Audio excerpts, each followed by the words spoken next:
கர்த்தருடைய பரிசுத்த நாமத்திற்கு மகிமை உண்டாவதாக. உங்கள் யாவரையும் ஆண்டவராகிய இயேசு கிறிஸ்துவின் இனிதான நாமத்தினாலே எங்களுடைய எச்எம்எஸ்சி திருச்சபையின் சார்பாக உங்களை நாங்கள் வாழ்த்துகிறோம். கர்த்தர் உங்களை ஆசீர்வதிப்பாராக. இப்பொழுதும் ஆண்டவர் தான் இந்த காத்திருப்பு கொண்டது. நமக்கு ஆண்டவர் ஆசீர்வாதமாக தேவன் நடத்தி தரும்படிக்காக நாம் எல்லோரும் கண்களை மூடி நாம் ஜெபிப்போம். மகா இரக்கமும் கிருபையும் அன்பும் நிறைந்த பரிசுத்தமுள்ள பரலோக பிதாவே, ஆண்டவராக இயேசுவே, பரிசுத்த ஆவியானவரே, இந்த மனமகிழ்ச்சியான மாலை வேளைக்காக நமக்கு நாங்கள் நன்றி செலுத்துகிறோம். இந்த மாலை வேளையிலும் ஒரு பிரகாரத்திலே ஒரு சமூகத்திலே எங்களை ஒன்று கூட்டி நாங்கள் ஆண்டவரே ஆயத்தமாய் காத்திருந்து உங்கள் சமூகத்தை எங்களை சுத்திகரித்துக் கொள்ளவும் பரிசுத்தமாக்கி கொள்ளவும் நாளை தினத்தில் நடக்கிற பரிசுத்த ஆராதனைகளை எங்களை தகுதிப்படுத்திக் கொள்ளும்படிக்காகவும் கொடுத்த கிருபைக்காக நமக்கு நாங்கள் நன்றி செலுத்துகிறோம். இந்த காத்திருப்பு கொடுத்த நீர் ஆசீர்வதியும். இந்த காத்திருப்பு மூலமாக எங்களோடு நீர் பேசி உங்களுடைய வசனத்தின் மூலமாக, இரத்தத்தின் மூலமாக, பரிசுத்தாவின் மூலமாக எங்களை சுத்திகரித்து பரிசுத்தப்படுத்தி தூய்மைப்படுத்துகிறாங்க. முற்றிலுமாக எங்களை தாழ்மைப்படுத்தி பெருமையாக ஒப்புக் கொடுக்கிறோம். மீட்பெரும் ரட்சிகரமாக இயேசு கிறிஸ்துவின் மூலம் வேண்டிக் கொள்கிறோம். ஜீவனுள்ள நல்ல பிதாவே, ஆமென். கர்த்தருடைய நாமம் மகிமைப்படுவதாக. இது தேவனை ஆராதிப்பதான ஒரு நேரம். இது என்னோடு கூட சேர்ந்து தேவனை ஆராதிக்க எத்தனை பேர் ஆயத்தமா இருக்கீங்க? ஒரே ஒரு விஷயம் சொல்லிட்டு ஆராதனைக்குள்ளாக நம்ம செல்ல போகிறோம். இந்த உலகத்துல உங்களுக்கு என்னெல்லாம் வேணும் அப்படின்னு கேட்டா ஒரு பெரிய ஒரு பட்டியலே போடுவோம். அது 10 கூட தெரியல. எழுதிட்டே இருப்போம். அவ்வளோ ஒரு லிஸ்டா கொண்டு போவோம். ஆனா நான் என்ன நினைக்கிறேன் அப்படின்னு பாத்தீங்கன்னா, இதெல்லாம் கிடைக்கணும்னா ஒண்ணு இருந்தா போதும். அது என்ன சொல்லுங்க பார்க்கலாம். நிறைய பேர் யோசிச்சிருப்பீங்க. அது தேவனுடைய கிருபை. அது பத்தினதான பாடல் தான் இப்பொழுது நாம் பாட போகிறோம்.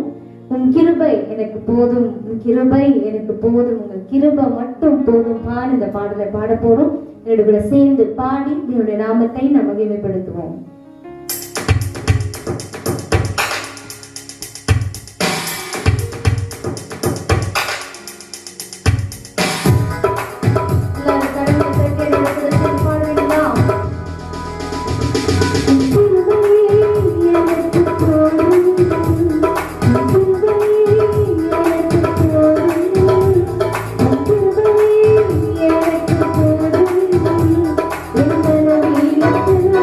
Thank you.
பலவீனமான நேரத்தில் நம்ம கடந்து செல்லலாம்.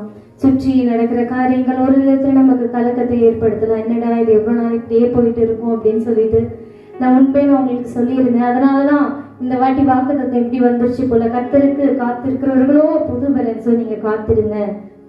ஏன்னா நம்ம எப்பவுமே சொல்லிடுவோம் இல்லையா, ஈஸியா இந்த மாதிரி இல்லை, எங்களுக்கு டைம் இல்லை, வேலைக்கு போயிட்டோம், இது பண்ணிட்டோம், அங்க போயிட்டோம் அப்படின்ட்டு. ஸோ காத்திருக்கிறதுக்கான இவ்வளவு டைம் நான் கொடுத்துருக்கேன், நீ என்ன பண்ணுன அப்படின்னு ஜீசஸ் கண்டிப்பா நம்மளை பார்த்து கேட்பாங்க. ஸோ இது வரைக்கும் இல்லை, நான் அப்படி இல்லை, நான் காத்திருக்கல அப்படின்னா கவலைப்படாதீங்க. இதுக்கப்புறமாவது காத்திருங்க. தேவனுடைய புது பலனை பெற்றுக்கொண்டு அவருடைய பலத்தோடு எல்லாவற்றையும் செய்யுங்க. நிச்சயமாக இது முதற்கொண்டு தேவன் நம்மோடு இருந்து அவர் நம்மை நடத்துவாராக. இப்பொழுதும் தேவனுடைய வார்த்தையை நம்ம கேட்க போகிறோம். கர்த்தர் தாமே நம்மை நடத்துவாராக. ஆமென். தேவனுடைய பரிசுத்த நாமத்துக்கு ஸ்தோத்திரம் உண்டாவதாக. யோவான் சுவிசேஷ புத்தகம் 8வது அதிகாரம் 29வது வசனத்தை நாம் வாசிப்போம். என்னை அனுப்பினவர் என்னுடனே கூட இருக்கிறார். பிதாவுக்கு பிரியமானவர்கள் நான் எப்பொழுதும் செய்கிறபடியால் அவர் என்னை தனியே இருக்க விடவில்லை என்றார். ஆண்டவராகிய இயேசு கிறிஸ்து இந்த பூமியின் வாழ்க்கையின் நோக்கத்தை நன்றாக அவர் அறிந்திருந்தார். அது என்ன என்று சொல்லி பார்க்கும்போது, பிதாவாகிய தேவனை எப்பொழுதும் பிரியப்படுத்த வேண்டும் என்று சொல்லி அந்த நோக்கத்தை இயேசு அறிந்திருந்தார். இயேசுவினுடைய சாட்சி என்ன என்று சொல்லி நாம் பார்க்கும்போது, பிதாவுக்கு பிரியமானதை நான் எப்போதும் செய்கிறபடினால் அவர் என்னை தனியே இருக்க விடவில்லை என்று சொல்கிறார். இதுதான் பிதாவாகிய தேவனை குறித்து இயேசு கிறிஸ்து சொன்னதான சாட்சி. இன்றைக்கு நாம் கர்த்தரை பிரியப்படுத்தி அவருக்கு பிரியமானது நாம் செய்யும்போது ஆண்டவருடைய பிரியம் நம்ம மேல இருக்கும். அவருடைய உள்ளம் மகிழும். நீங்களுடைய வாழ்க்கையில முக்கியமான காரியங்களை அனுதினமும் செய்யக்கூடும். வேலைக்கு போவது, வீட்டின் வேலைகளை கவனிப்பது, முக்கியமான வேலைகளை நாம் செய்யக்கூடும். ஆனால் ஒவ்வொரு நாளும் நாம் கர்த்தரை பிரியப்படுத்துவதாக நாம் காணப்படுகிறோமா? கர்த்தர் நம்மை பார்த்து சொல்ல முடியுமா, என் பிரியமே என்று அழைக்கும்படிக்கு ஆண்டவருக்கு பிரியமான ஒரு வாழ்க்கை நாம் வாழ்கிறோமா என்று சொல்லி தேவ பிள்ளைகள் யோசித்து பார்க்க வேண்டும். நீங்கள் உன்னத பாட்டின் புஸ்தகத்தை நீங்கள் வாசிக்கும் பொழுது அந்த புஸ்தகம் முழுவதும் என் பிரியமே என்கிறதான வார்த்தை 9 முறை வருகிறதாக இந்த உன்னத பாட்டின் புஸ்தகத்திலே சொல்லப்பட்டிருக்கிறது. திரும்ப திரும்ப வருகிறது என் பிரியமே என்று சொல்லி. 3 யோவான் 2 வாசிக்கும் போது, பிரியமானவனே உன் ஆத்மா வாழ்வது போல நீ எல்லாவற்றிலும் வாழ்ந்து சுகமா இருக்கும்படி வேண்டுகிறேன் என்று எழுதப்பட்டிருக்கிறது. நாம் பிரியமான கர்த்தருக்கு பிரியமானதை நாம் செய்யும் போது, பிதாவாகிய தேவனை நாம் மகிமைப்படுத்தும் போது, அவருக்கு பிரியமானதை செய்து அவர் நாமத்தை மகிமைப்படுத்தும் போது அவருடைய பிரசன்னம் நம்மை நிரப்புகிறது. அவருடைய சமூகம் நம்மை சூழ்ந்து கொள்கிறது. அவருடைய வல்லமை நம்மை இடை கட்டுகிறது. அவருடைய கிருபை நம்மை சூழ்ந்து கொள்கிறது. அதெல்லாம் எபேசியர் 5:10 பவுல் அப்போஸ்தலன் சொல்கிறார், கர்த்தருக்கு பிரியமானது என்னதென்று நீங்கள் சோதித்து பாருங்கள். நாம் செய்கிற ஒவ்வொரு செயல்களும், நாம் பேசுகிற பேச்சு, நம்முடைய செயல்கள் ஒவ்வொன்றும் கர்த்தருக்கு பிரியமாக இருக்கிறதா என்பதை பார்த்து நாம் அறிந்து நாம் செயல்பட வேண்டும். சங்கீதம் 90:17 நாம் வாசிக்கும் போது மோசேயை ஜெபிக்கிறார், எங்கள் தேவனாகிய ஆண்டவரின் பிரியம் எங்கள் மீது இருப்பதாக என்று சொல்கிறார். ஆண்டவரே, உமது பிரியம் எங்கள் மீது இருக்க வேண்டும். காரணம், இஸ்ரவேல் ஜனங்கள் ரட்சிக்கப்பட்டவர்கள், சிவந்த சமுத்திரத்தின் மூலமாக ஞானஸ்நானம் பெற்றார்கள். கன்மலையை திறந்து கர்த்தர் அவர்களுக்கு ஜீவ தண்ணீரை கொடுத்தார். மேக ஸ்தம்பத்தின் மூலமாக, அக்னி ஸ்தம்பத்தின் மூலமாக தேவன் அவர்களை வழிநடத்தி ஒரு தகப்பன் சுமந்து கொண்டு வருவது போல தேவன் 40 வருஷ காலம் அவர்களை சுமந்து கொண்டே வந்தார். ஆனால் வேதம் சொல்வது அவர்கள் அநேக பேரிடத்தில் கர்த்தர் பிரியம் கொள்ளவில்லை என்று சொல்லி, இதை அறிந்த மோசே ஜெபிக்கிறார், ஆண்டவரே உமது பிரியம் எங்கள் மீது இருக்க வேண்டும் என்று சொல்லி அவர் ஜெபிக்கிறார். இன்னைக்கு அநேகர் என்ன நினைக்கிறார் என்று சொல்லி பார்க்கும்போது, நாம் கிறிஸ்தவர்களாக கிறிஸ்துவை ஏற்றுக்கொண்டால் உடனே கர்த்தருடைய பிரியம் நம்ம மேல வந்து விடுகிறது. அவர் நம்ம மேல பிரியமா அவர் இருக்கிறார் என்று சொல்லி நினைக்கிறார். நீங்கள் அவரை பிரியப்படுத்த தீர்மானிக்கும் பொழுதுதான் அவருடைய பிரியம் நம்ம மேல இருக்கும். நாம் அவருடைய நாமத்தை அறிந்து அவரை பிரியப்படுத்த நாம் என்றைக்கு தீர்மானிக்கிறோமோ அன்றைக்கு தான் கர்த்தருடைய பிரியம் நம்ம மேல வரும். 1 கொரிந்தியர் புஸ்தகம் 10ஆம் அதிகாரம் 5ஆம் வசனத்தை வாசிக்கும் போது, இஸ்ரவேலர்கள் சிவந்த சமுத்திரத்தை கடந்து கண்மலை தண்ணீரை குடித்து அவள் வழிநடத்தப்பட்டாலும், அந்த வேதம் சொல்கிறது, அந்த வசனம், அவர்களில் அதிகமான பேரிடத்தில் தேவன் பிரியமாய் இருக்கவில்லை என்று எழுதப்பட்டிருக்கிறது. ரட்சிக்கப்பட்டவர்கள் தான், ஞானஸ்தான அனுபவத்தை பெற்றவர் தான், பரிசுத்தாவின் அபிஷேகத்தினாலே நிறைந்து வழிநடத்தப்பட்டவர் தான். ஆனால் அநேக பேரிடத்தில் ஆண்டவர் பிரியமாக இருக்கவில்லை என்று இந்த வேதம் சொல்கிறது. எனவே இயேசு கிறிஸ்துவை போல பிதாவாகிய தேவனுக்கு பிரியமானது செய்ய நாம் செயல்பட வேண்டும். இன்றைக்கு நாம் என்ன தியானிக்க போகிறோம் என்று சொன்னால், பிதாவாகிய தேவனுக்கு பிரியமானது என்ன, அந்த காரியத்தை நாம் அறிந்து அந்த செயல்களை நாம் செய்து பிதாவாகிய தேவனத்தை நாமத்தை பிரியப்படுத்த போகிறோம். முதலாவதாக, சத்தியத்தில் நடப்பது பிதாவாகிய தேவனுக்கு பிரியமான ஒரு காரியம். 3 யோவான் 1 நாம் வாசித்து பார்க்கும்போது, என் பிள்ளைகளே, சத்தியத்தில் நடக்கிறார்கள் என்று நான் கேள்விப்படுகிற சந்தோஷத்திலும் அதிகமான சந்தோஷம் எனக்கு இல்லை என்று சொல்லப்பட்டிருக்கிறது. பிள்ளைகள் சத்தியத்தில் நடக்கிறார்கள் என்கிற அந்த சந்தோஷம் இருக்கிறது, அதுதான் பெரிய ஒரு சந்தோஷம். அப்படி என்று சொன்னால், நீங்கள் சத்தியத்தின்படி நடக்கிறீர்களா?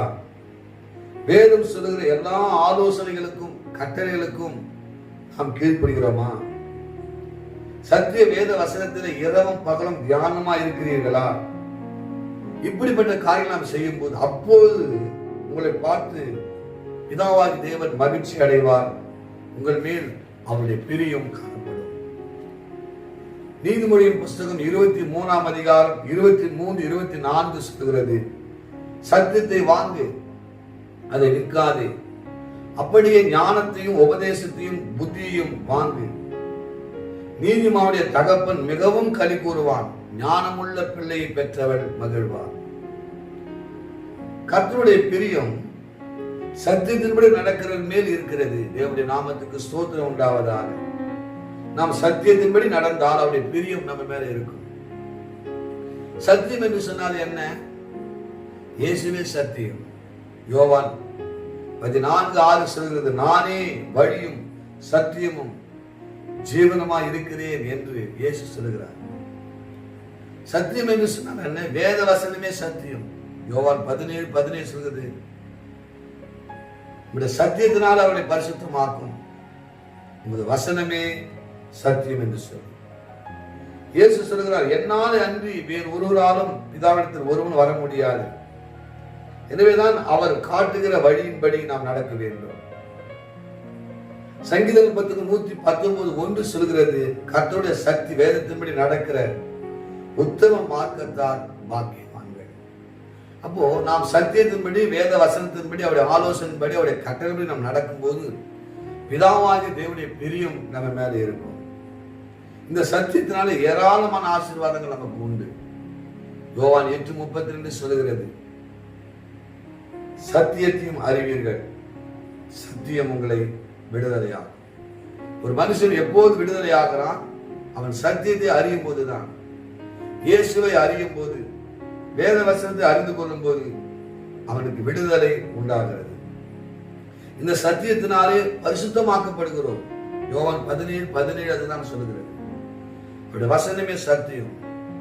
அந்த சத்தியத்தை வாசிக்கும் போது, அந்த சத்தியத்தை கேட்கும் போது, அந்த உபதேசத்தை நாம் கை கொள்ளும் போது நமக்குள்ள ஒரு பரிசுத்தமாகுதல் உண்டாகிறது.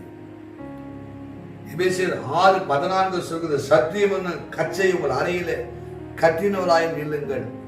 கிறிஸ்துக்குள்ளே ஒரு உறுதியான ஒரு வாழ்க்கை வாழ்வதற்கு போராட்டங்கள் மத்தியில, உபத்திரங்கள் மத்தியில, சத்துருடைய தாக்குதல்கள், அந்த சூழ்நிலையில கிறிஸ்துவை விட்டு விலகாதிருக்கும்படி சத்தியம் என்னும் கச்சையை நம்முடைய அறையில கட்டி கொண்டவர்களாக இருக்க வேண்டும் என்று சொல்லி, இன்னைக்கு அநேகர் ஏன் பின்மாற்றம் அடைகிறார்கள், தேவனை விட்டு விலகி போகிறார்கள் சொன்னால், அந்த சத்தியம் என்னும் கச்சையை அறையில் கட்டாததினால்தான். எனவே இந்த சத்தியத்தின் மூலமாக ஏராளமான ஆசீர்வாதங்களை கர்த்தர் வைத்திருக்கிறார். பிதாவாகிய தேவனுடைய பிரியம் நம்ம மேல வரணும்னு சொன்னா நம்ம சத்தியத்தின்படி நடக்கிறவர்களாக இருக்க வேண்டும். தேவ பிள்ளைகளே, சத்தியத்தின்படி நடக்கிறீர்களா? சத்தியத்தை கேட்கிறோம், சத்தியத்தை வாசிக்கிறோம், அதன்படி நடக்க வேண்டும். என் பிள்ளைகள் சத்தியத்தில் நடக்கிறார்கள் என்கிற கேள்விப்பட அந்த சந்தோஷத்தை காட்டுற பெரிய சந்தோஷம் எனக்கு இல்லை என்று எழுதப்பட்டிருக்கிறது. பிதாவாகிய தேவனுடைய பிரியம் நம்ம மேல இருக்கணும்னு சொன்னா நாம் சத்தியத்தின்படி நடக்கிறவர்களாக காணப்பட வேண்டும். இரண்டாவதாக, பிதாவாகிய தேவனுக்கு பிரியமானது என்னன்னு சொன்னா கர்த்தருக்கு கீழ்ப்படிவது. 1 சாமுவேல் புஸ்தகம் 15ஆம் அதிகாரம் 22 சொல்கிறது, அதற்கு சாமுவேல் கர்த்தருடைய சத்தத்துக்கு கீழ்ப்படிக்கிறதை பார்க்கிறோம், சர்வாங்க தகனங்களும் பலிகளும் கர்த்தருக்கு பிரியமா இருக்குமோ? சவுலை பார்த்து சாமுவேல் சொல்கிறார், கர்த்தருக்கு எது பிரியம்? சர்வாங்க தகனங்களும் பலிகளும் அவருக்கு பிரியம் அல்ல, அவருடைய சொல்லுக்கு கீழ்ப்படிவது, கர்த்தருக்கு கீழ்ப்படிவது. அவர் என்ன சொல்லுகிறாரோ அதற்கு கீழ்ப்படிவதுதான் கர்த்தருக்கு பிரியம். இன்னும் அவருடைய வசனத்துக்கு கீழ்ப்படியாமல், அவர் சொல்லுகிற ஆலோசனைக்கு கீழ்ப்படியாமல் நாம் பலிகளை செலுத்துவதோ தகனங்களும் செலுத்துவதோ கர்த்தருக்கு பிரியமானது அல்ல. ஆனால் சவுல் ராஜா தேவனுடைய வார்த்தைக்கு கீழ்ப்படியாமல் போனது நிமித்தமாக ராஜ்யபாரமே அவரை விட்டு போனது. சவுலை விட்டு கர்த்தருடைய கிருபை விலகினது. சவுலுடைய முடிவு பரிதாபமாக மாறிவிட்டது. தேவனால் தெரிந்து கொள்ளப்பட்டவர் தான், தேவனால் அபிஷேகம் பண்ணப்பட்டவர் தான். சவுலை கொண்டு பல யுத்தங்களை கர்த்தர் செய்தார். ஆனால் கர்த்தருடைய சொல்லுக்கு அவர் கீழ்ப்படியவில்லை. அபிலேக்கினை அழித்து விடு, அவருடைய ஆடு மாடுகளை அழித்து விடு, அவருடைய குமாரி அழித்து விடு என்று கர்த்தர் சொன்னார். ஆதிதான் கீழ்ப்படிந்தார் சவுல், மீதி கீழ்ப்படியவில்லை. இதை அறிந்த சாமுவேல் சொல்கிறார், கர்த்தருடைய சத்தத்துக்கு கீழ்ப்படுகிறதை பார்க்கிலும் சர்வாங்க தகனங்களும் பலிகளும் கர்த்தருக்கு பிரியமா இருக்குமோ என்று சொல்லி, தேவ பிள்ளைகளே, கர்த்தருக்கு எது பிரியம்? நாம் ஜெபம் பண்ணது கர்த்தருக்கு பிரியமா? நம்ம பலிகள் சர்வாங்க தகனை விட கர்த்தருடைய வார்த்தைக்கு கீழ்ப்படிவது மிகவும் அவருக்கு பிரியமானது. தாவீதுடைய அனுபவத்தை பாருங்கள். சங்கீதம் 51:16-17, பலியை நீ விரும்புகிறதில்லை, விரும்பினால் அதை செலுத்துவேன், தகன பலியும் உமக்கு பிரியமானதல்ல, தேவனுக்கேற்ற பலிகள் நொறுங்குண்ட ஆவிதான், தேவனே நொறுங்குண்டதும் நறுங்குண்டதுமான இருதயத்தை நீர் புறக்கணீர் என்று சொல்கிறார். தாவீதும் தன் அனுபவத்தை சொல்கிறார், பலியை நீ விரும்புகிறதில்லை, விரும்பினால் நான் செலுத்துவேன், தகன பலியும் உமக்கு பிரியமானதல்ல.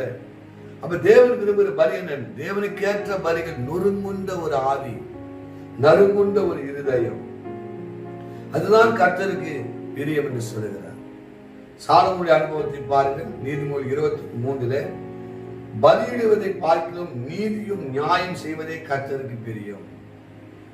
நீதி நியாயத்தின் மீது ஆண்டவர் பிரியமா இருக்கிறார். எனவே கர்த்தருக்கு பிரியமானதை நாம் செய்யும் போது, கர்த்தருக்கு கீழ்ப்படியும் போது அவருக்கு பிரியமானவர்களாய் நாம் மாறிவிடுகிறோம். அது கீழ்ப்படியாதனாலே சவுடைய வாழ்க்கையினுடைய முடிவு பரிதாபம், ராஜ்யபாரம் அவனை விட்டு விலகி போனது. யோனாவை பாருங்கள். நினிவே பட்டணத்துக்கு 1,20,000 பேரும் ரட்சிக்கப்பட வேண்டும் என்று சொல்லிதான் கர்த்தர் யோனாவுக்கு அந்த நினிவேக்கு போ 40 நாட்கள் அந்த நினிவேயுடைய அந்த பட்டணத்தில் பிரசங்கம் என்று சொன்னார். ஆனால் யோனாவோ கர்த்தருடைய வார்த்தைக்கு கீழ்ப்படியாமல் அவர் தர்ஷிக்கு போகிற கப்பலில் ஏறி போனார். இது நிமித்தமாக அவருடைய பற்ற பாடுகள் கொஞ்சம் நஞ்சம் அல்ல, பயங்கர உபத்திரத்துக்குள்ளாக அவர் தள்ளப்பட்டார். ஆனால் இயேசு கிறிஸ்துவை நோக்கி பாருங்கள். பிதாவுக்கு பிரியமானதை அவர் செய்து மரண பரியந்த வரை கீழ்ப்படித்து தம்மை தாமே அவர் தாழ்த்தினார் என்று சொல்லி பிலிப்பியர் 2:8 சொல்லுகிறது. தேவ பிள்ளைகளே, இயேசு கிறிஸ்துவை போல பிரியமானதை நாம் செய்வதாக காணப்பட வேண்டும். நீங்கள் புதிய ஏற்பாட்டை வாசிக்கும் போது பிதாவாகிய தேவன் இயேசு கிறிஸ்துவை குறித்து சாட்சி கொடுக்கிறார். 3 இடத்துல இவர் என்னுடைய நேச குமாரன், இவரை நான் பிரியமா இருக்கிறேன் என்று சொல்லி 3 முறை இயேசு கிறிஸ்துவை குறித்து பிதாவாகிய தேவனை சாட்சி கொடுத்தார். மத்திய 3:17 இயேசு கிறிஸ்து ஞானஸ்நானம் பெற்று தேவனுடைய நீதியை நிறைவேற்றி கரையேறின உடனே வானத்திலிருந்து ஒரு சத்தம் உண்டாகிறது, இவர்களுடைய நேசகுமாரன், இவரை நான் பிரியமா இருக்கிறேன் என்று பிதாவாகிய தேவன் சாட்சி கொடுக்கிறார். இயேசு கிறிஸ்து ஞானஸ்நானம் எடுக்க வேண்டிய அவசியம் இல்லை. ஒரு பாவிதான் மனம் திரும்பி அவன் ஞானஸ்நானம் எடுக்க வேண்டும். ஆனால் இயேசு கிறிஸ்து தேவனுடைய நீதியை நிறைவேற்றுகிறார்.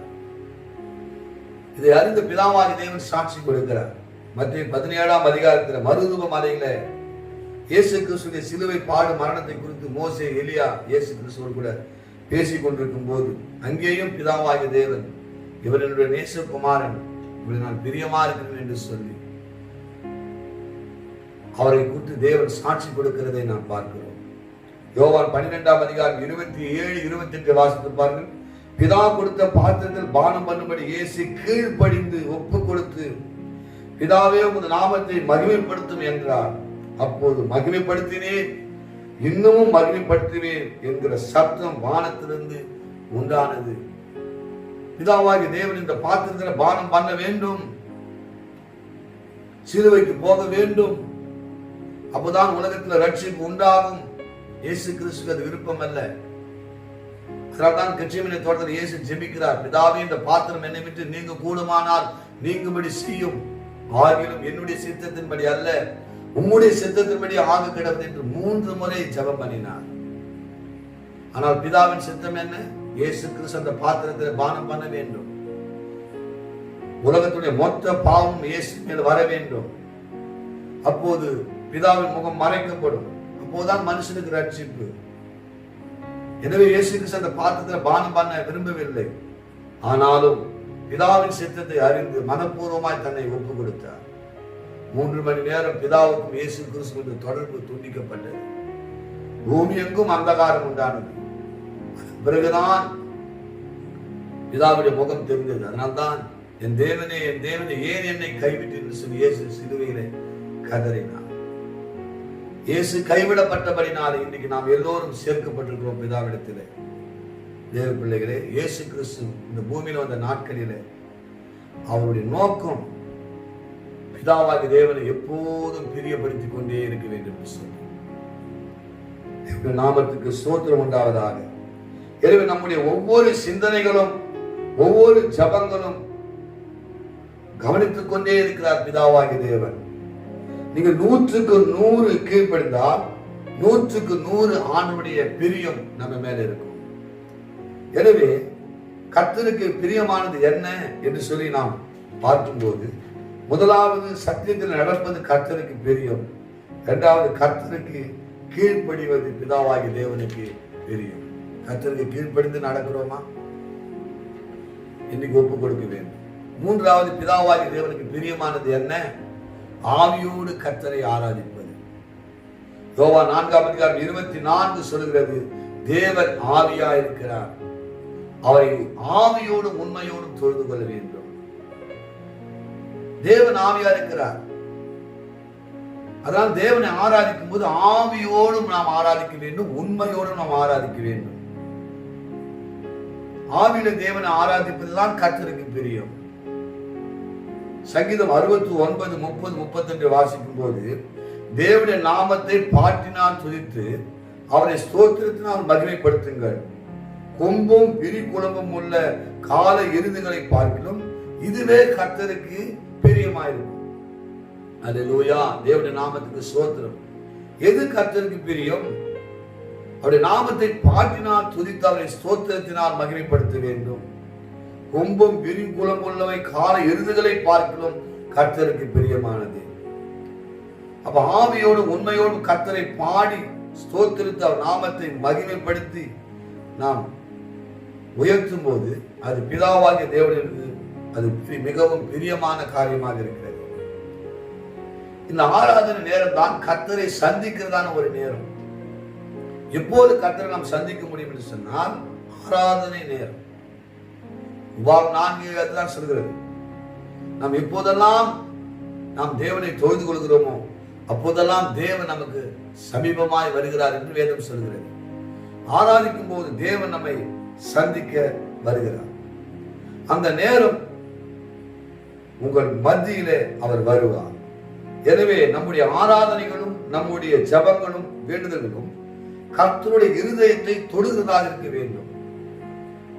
ஏதோ ஒரு பாடல் பாடுவது அப்படி அல்ல, உள்ளத்தின் ஆழத்திலிருந்து தேவனை தொடுவதற்கு ஏதுவாக நம்முடைய ஆராதனைகள் நம்முடைய ஜபங்கள் இருக்கும்.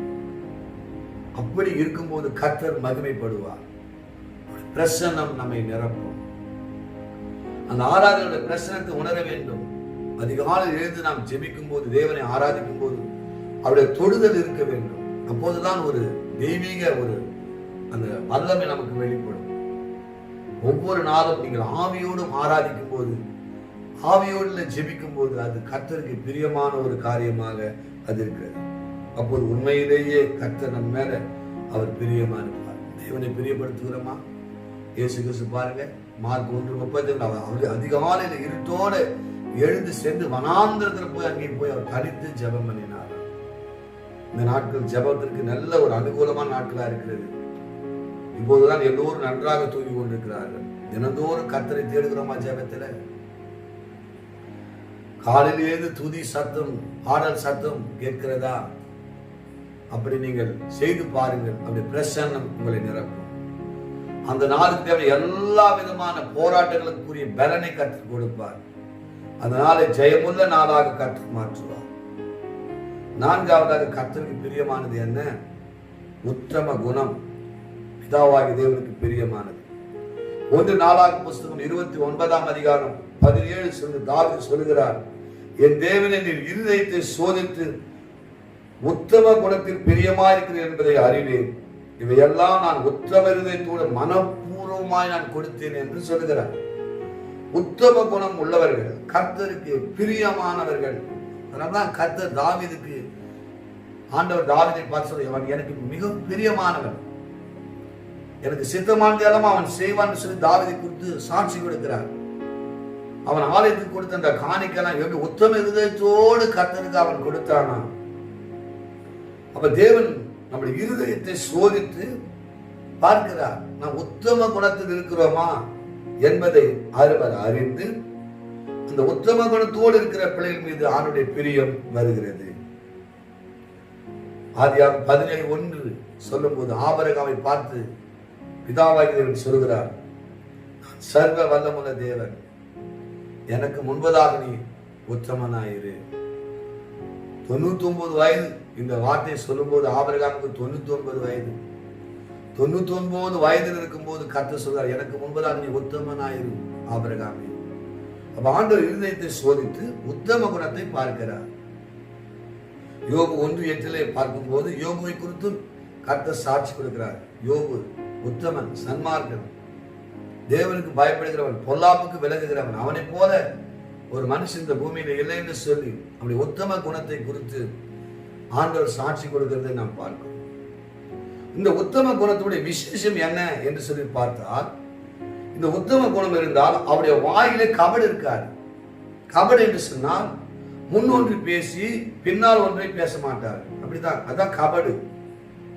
கபடு இல்லாத ஒரு காரியம். நேரில் பார்க்கும்போது சோத்திரம் பிரதர் நல்லா இருக்கிறீங்களா அப்படின்னு பேசிவிட்டு மறைவில அவரை குறித்து தவறாக பேசுவது, இப்படி பேசினால் அது உத்தம குணம் கிடையாது. உத்தம குணம் என்பது அவருடைய வாயிலே கபடு இருக்காது, எல்லாவற்றிலேயும் உண்மையாயிருப்பார்கள், யோக்கியமானதை செய்வார்கள், கர்த்தருக்கு உண்மையா இருப்பார்கள், வீட்டிலே உண்மையா இருப்பார்கள், வேலை ஸ்தலத்திலே உண்மையா இருப்பார்கள், பொறுப்பிலே உண்மையா இருப்பார்கள், ஊழியத்திலே உண்மையா இருப்பார்கள், அவருடைய வீட்டிலே எங்கும் உண்மையா இருப்பார்கள். எபிரேயர் 3 வாசிக்கும் போது மோசே குறித்து ஆண்டவர் சாட்சி கொடுக்கிறார், என் வீட்டில் அவன் எங்கும் உண்மை உள்ளவன் என்று சாட்சி கொடுக்கிறார். பவுல் அப்போஸ்தலன் சொல்கிறார், அவர் என்னை உண்மை உள்ளவன் என்று எண்ணி இந்த ஊழியத்துக்கு ஏற்படுத்தினபடினால் நான் அவரை ஸ்தோத்திரிக்கிறேன் என்று சொல்கிறார். உத்தம குணம் இருந்தால் அவருடைய வாழ்க்கையில உண்மை இருக்கும். மத்திய சுவிசேஷ புத்தகம் 25ஆம் அதிகாரம் 21, 23 வாசிக்கும் போது இயேசு சொன்னார், கொஞ்சத்திலே நீங்கள் உண்மை உள்ளாய் இருந்தால் அநேகத்தின் மீது உங்களை அதிகாக வைப்பேன் என்று கர்த்தர் வாக்குப்படுகிறார். கொஞ்ச ஒரு ஊழியம், கொஞ்ச காரியங்கள் நம் கையில் ஆண்டவர் கொடுக்கிறார். அதுல உண்மை உத்தமமாக நாம் செயல்படுகிறோமா என்பதை கர்த்தர் பார்க்கிறார். நீங்கள் உண்மை உலகத்தில் இருப்பது உண்மை என்று சொன்னால் உங்களை அநேக காரியத்தின் மீது கர்த்தர் அதிகாரியாக வைப்பார். எனவே கர்த்தருக்கு பிரியமானது என்ன சொன்னா, உத்தம குணம் உள்ளவர்கள் கர்த்தருக்கு பிரியமானவர்கள். அநேக காரியங்கள் சொல்லப்பட்டிருக்கிற வேதத்தில் நீதிமொழிகள் 11:1 வாசிக்கும் போது, கள்ள தராசு கர்த்தருக்கு அருவருப்பானது, சுமுத்திரையான கல்லும் அவருக்கு பிரியம். கள்ள தராசு, அந்த தராசிலேயே கள்ள தராசு இருக்கான், அது கர்த்தருக்கு அருவருப்பானது.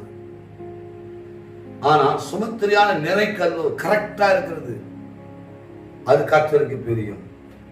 நீதிமொழிகள் 11:20 வாசிக்கும் போது, மாறுபாடு உள்ள இருதயம் உள்ளவர்கள் கர்த்தருக்கு அருவருப்பானவர்கள், உத்தம மார்க்கத்தாரோ அவருக்கு பிரியமானவர்கள். மாறுபாடு உள்ள இருதயம், மாறி மாறி பேசுறது, ஒரு நிலையா இருக்க மாட்டாங்க. இப்போ ஒண்ணு பேசுவாங்க, நாளைக்கு ஒண்ணு பேசுவாங்க.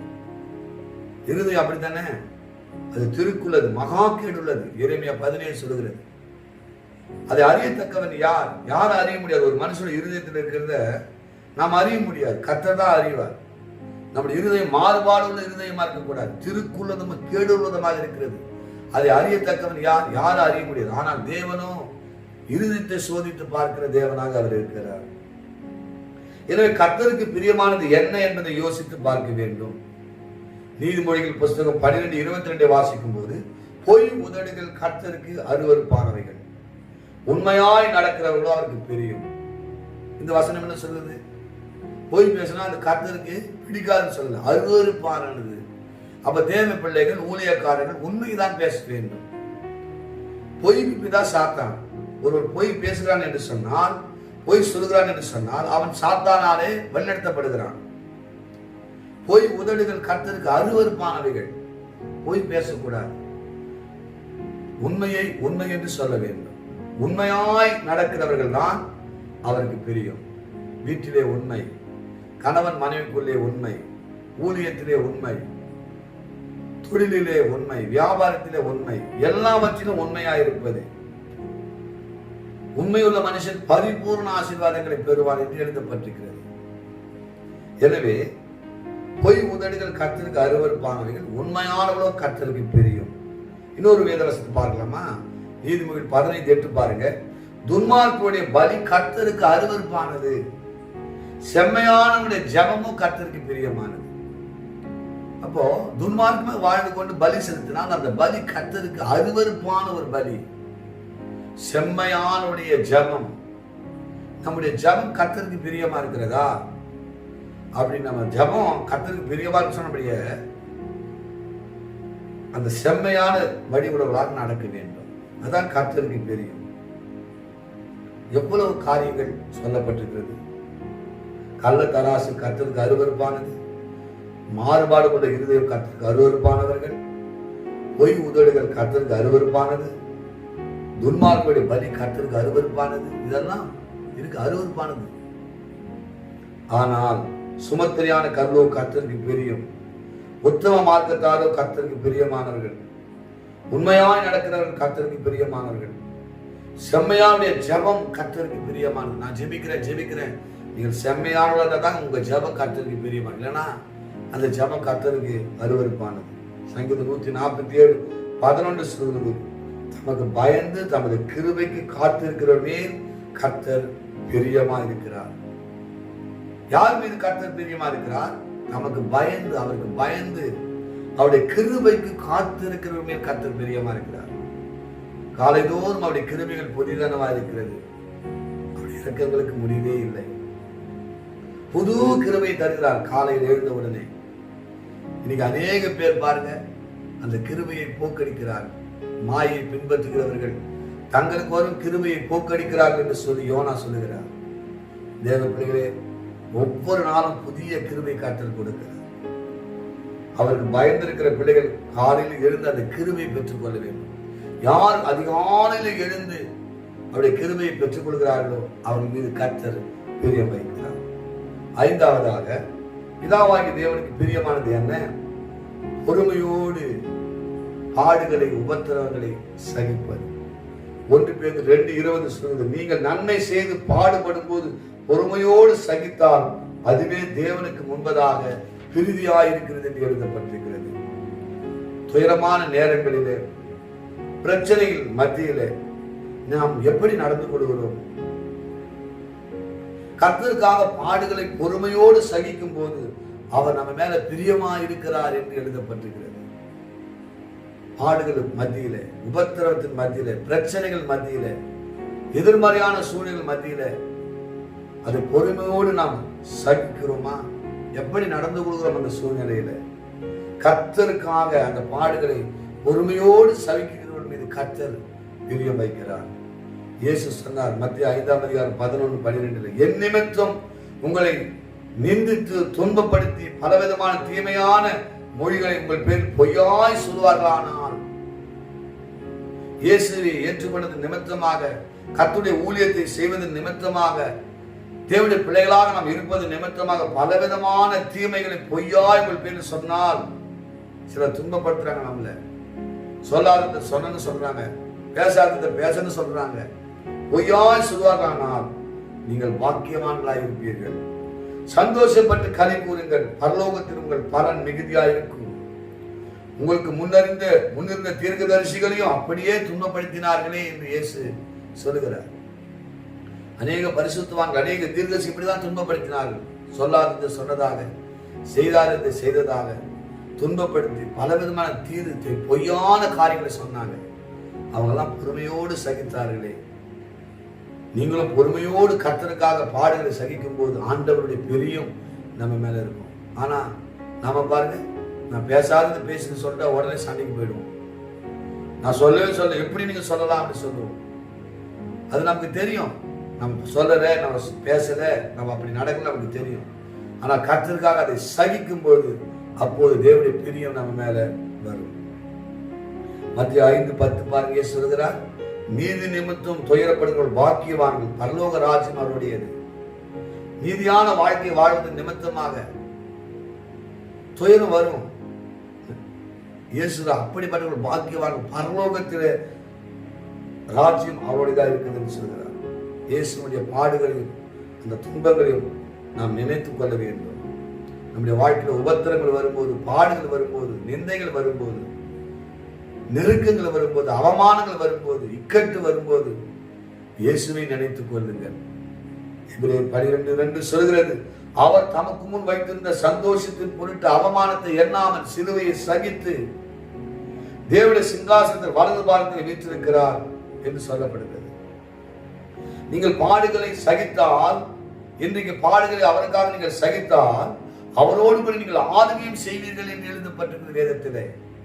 இன்றைக்கு பாடுகளை சகிக்கிறோம், ஒரு நாள் வரப்போது நாம் ஆளுகை செய்ய போகிறோம். ரோமர் 8:18 வாசித்து பாருங்கள்.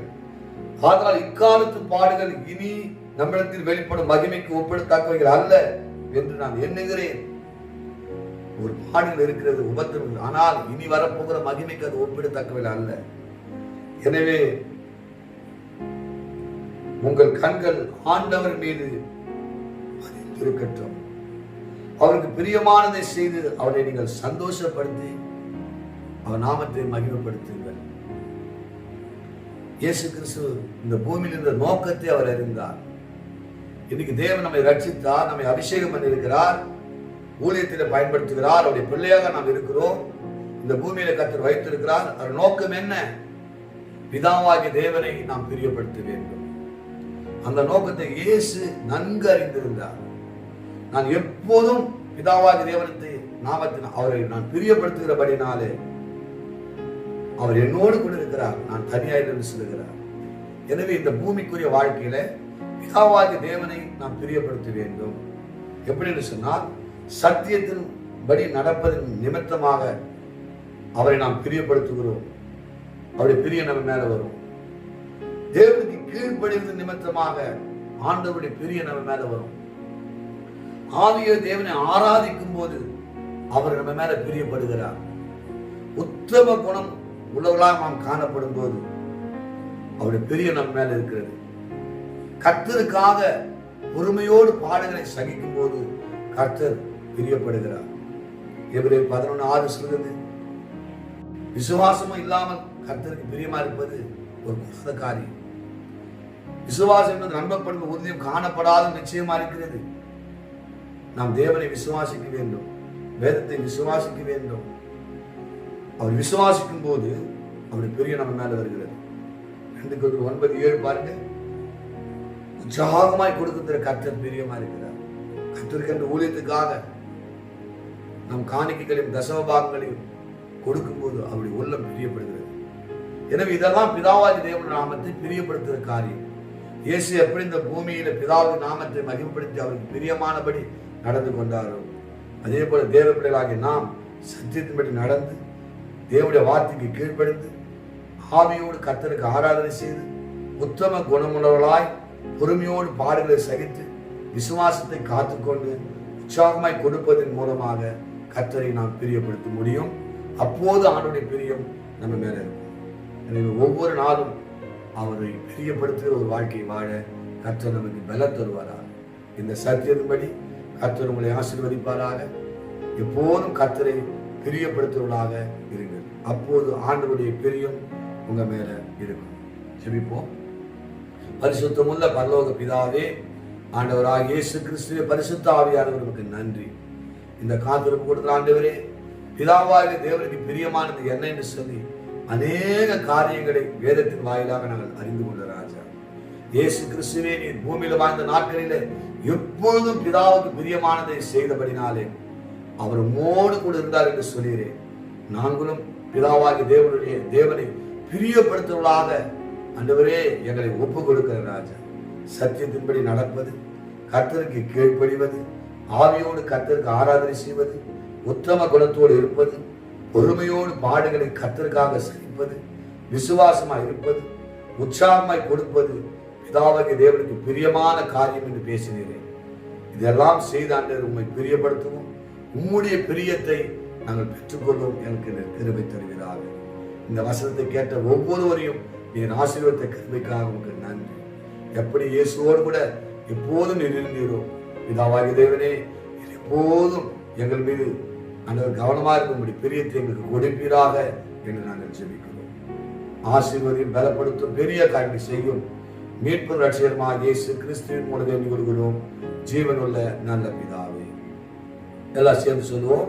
என் ஆத்மாவே கர்த்தரை ஸ்தோத்திரி, என் முழு உள்ளமே அவருடைய பரிசுத்த நாமத்தை ஸ்தோத்திரி. என் ஆத்மாவே கர்த்தரை ஸ்தோத்திரி, அவர் செய்த சகல உபகாரங்களையும் மறவாது. நம்முடைய கர்த்தராகிய இயேசு கிறிஸ்துவின் கிருபையும் பிதாவாகிய தேவனுடைய அன்பும் பரிசுத்த ஆவியுடைய அந்யோன்ய ஐக்கியமும் இன்றும் என்றும் சதா காலங்களிலும் நம் அனைவரோடு கூட இருப்பதாக. ஆமென். God bless you. கர்த்தர் உங்களை ஆசீர்வதிப்பாராக. பிதாவாகிய தேவனுடைய பிரியம் உங்கள் மீது இருப்பதாக.